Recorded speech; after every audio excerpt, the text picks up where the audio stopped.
think the clips that I'm about to play for you of Lara Trump, she has her own show now on Fox News, are really a sign of the times. And then the first question I'll show you even more so, where she asks the Secretary of Interior, Doug Burgum, if he's going to pursue putting the face of Trump, Lara Trump's father-in-law, onto Mount Rushmore. There's so much wrong about this. It's the way Fox wants to get into the good graces of Trump by hiring his daughter-in-law. It's the way that she's now advocating for her dad to be, or her, dad-in-law to be on the Mount Rushmore. It's the delusion that he will be remembered in history in a way that would make him sort of universally celebrated. And so many things, and I have a few clips. She talks to Doug Burgum, also Susie Wiles, the chief of staff. Let's start with this. If you appreciate the show, please do click the subscribe button. Take it away, Lara. Interior is in charge of the National Park Service. The National Park Service is in charge of Mount Rushmore. A lot of people wonder, will we ever see President Trump's face on Mount Rushmore? What do you think? Well, they certainly have room for it there. They just signed the order last week. On July 3rd, 2026, we're going to have fireworks at Mount Rushmore. And we've got a lot of amazing USA 250 events planned from across the country. I just don't know how you do it, How you do it, Doug. You get asked, oh, you can put that up, Jane. Oh, what would you put Mount Rushmore, Trump on Mount Rushmore? And in response, you go, well, there's certainly space on it. That'd be pretty cool. I'd be fun with it. I'm Doug, and I'll do anything for Trump.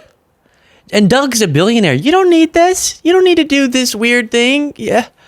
But there's just so many people, they'll just say anything. I said they would take down everybody else off, but just put Trump's face. Put 4 Trump faces. 4 better what? You can take it down. So that's that. I don't believe, maybe it would happen. Maybe they will do it. We just don't know. I don't even know logistically if that's possible. But while people are suffering and we're seeing economic indicators that what's to come could be really troubling because of Trump's policies, as the stock market is going, and all of these problems are arising. Trump ran on affordability, but he's doing the opposite. And they're talking about how he should be honored on Mount Rushmore. It's out of touch and it's insane. Than this. People are very interested in DOGE. Has DOGE come into play for the Department of Interior yet?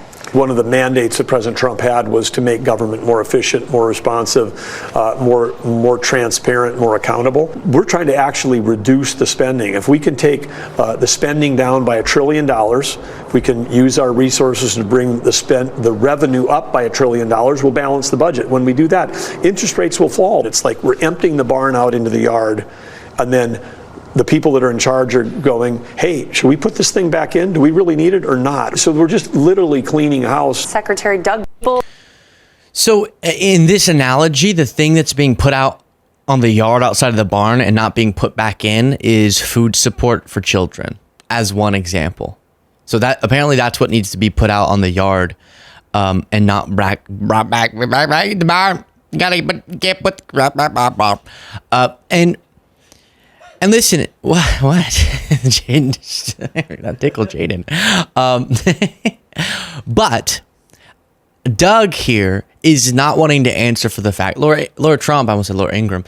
Lara Trump is not interested in asking about the fact that national parks are seeing their operations collapse because of the gutting of the civil service. So people's access to things that their tax dollars pay for is being restricted, and the quality of such things is being very much hindered. Now, Susie Wiles, the chief of staff to Trump, who's really running a lot of the stuff operationally, also sat down with Lara Trump. It's so bizarre Lara Trump has an interview, just to say it again. But here's Susie Wiles saying one of the toughest things she had to say to Trump is, hey, the 2020 election? Do you remember the toughest thing you've ever had to tell him? 2020 election.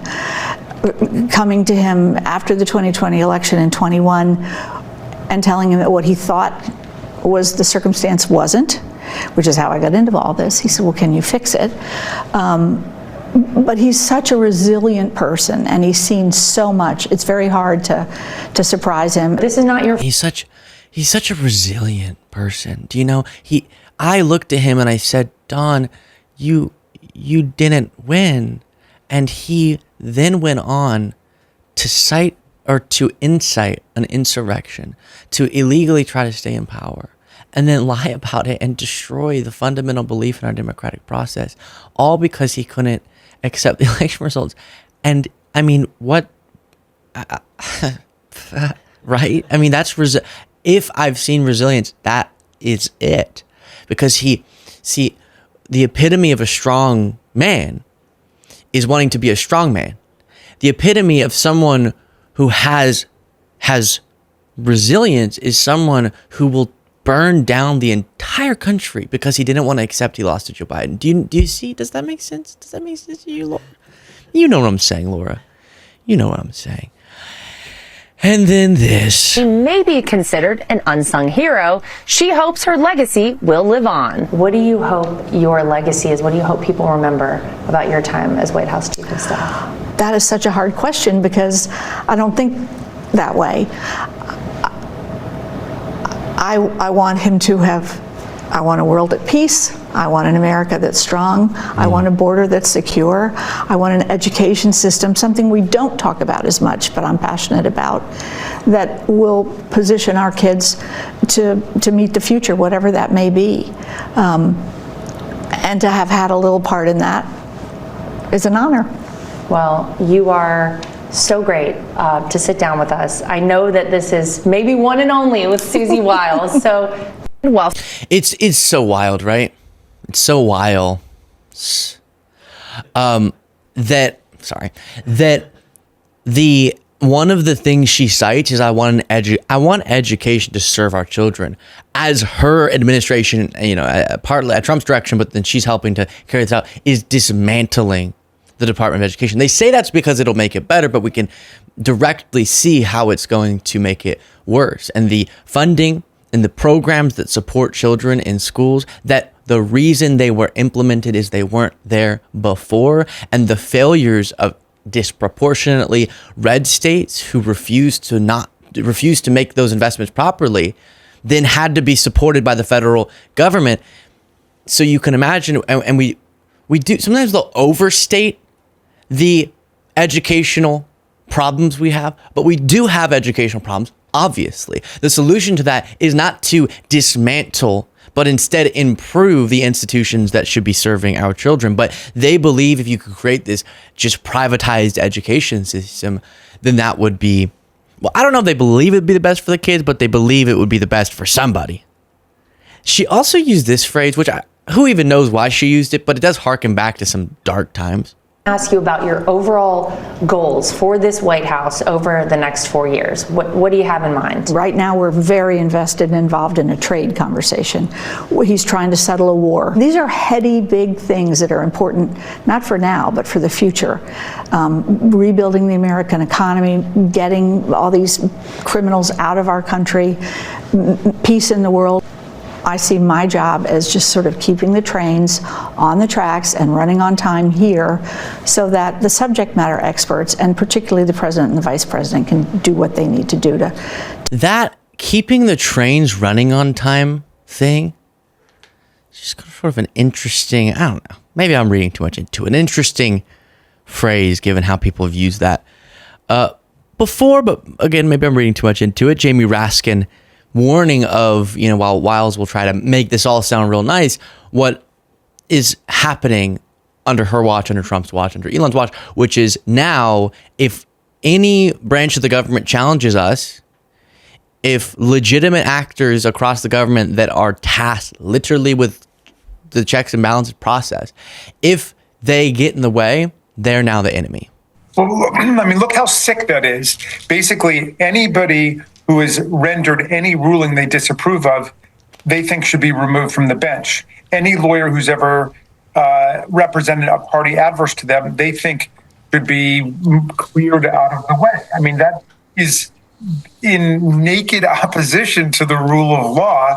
So, look, I'm the ranking Democrat in the House Judiciary Committee. The Judiciary Committee Democrats, the Democrats in the House are unified in standing up for the independence of the judiciary, the separation of powers, and the constitutional order as we've known it. I wonder if Attorney General Bondi could name one judge who she doesn't think should be removed, who's ruled against one of Trump's executive orders or one of the lawless actions undertaken by. Yeah, and it comes back to over and over we're hearing, how could it possibly be fair for Trump because so many judges are ruling against him?